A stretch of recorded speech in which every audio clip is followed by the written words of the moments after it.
Hello everyone! Ayan, kamusta po sa inyong lahat? And so for today's video ay may binili nga po pala ko guys na electric fan at napakamura lang nito at napakatipid daw po sa kuryente. Ayan, so hindi po kami masyadong marunong mag-ayos pero itatry po namin. So tara na guys, samahan niyo po kami mag-ayos nitong electric fan.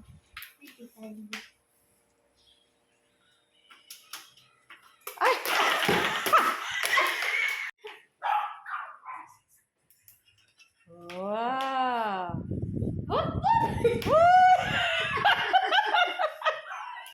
Hi guys, so ito na nga yung ating i-unbox na nabili natin kay TikTok na electric fan na napakamura niya guys. So sa halagang 226 pesos plus shipping fees. So bale inabot ako ng 292. Pero okay lang guys kasi stand fan siya and nabasa ko yung review niya. Matipid daw po ito sa kuryente kaya bumili ako ng isa.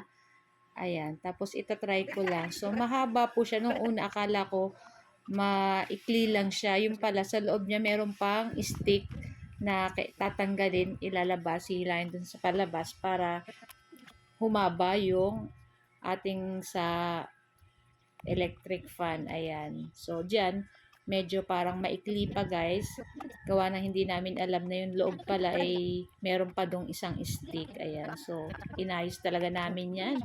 Kasi pag bumili ka nito guys, wala siyang instruction. So, kayo na po bahalang mag-assemble kung paano nyo gagawin. Ayan.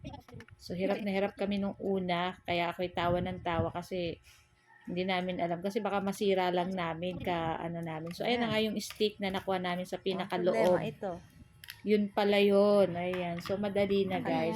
Pag nakuha mo na yung stick dun sa loob, madali na siya guys. Kasi duman na rin ikakabit iyang natin, yung may saksakan. Ayan. Tapos may tornilyo yan or may pang-lock para hindi mahulog.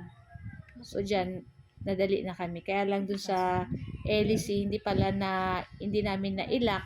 Kaya nung pagbukas namin nung pagsaksak namin nung niya, nagtaranggalan yung LEC niya kasi hindi pa siya nakalock. So, dapat mag-lock siya, tutunog yung Pag nag-lock siya, tumutunog. Ayan.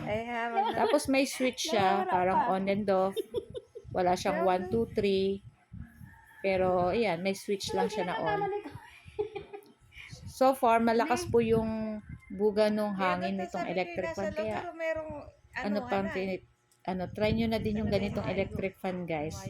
Sulit naman yung halaga yung 226. Baka matiming nyo pa na tawag nito, free shipping. Also, 226 lang, guys. Meron ka ng ganitong electric fan.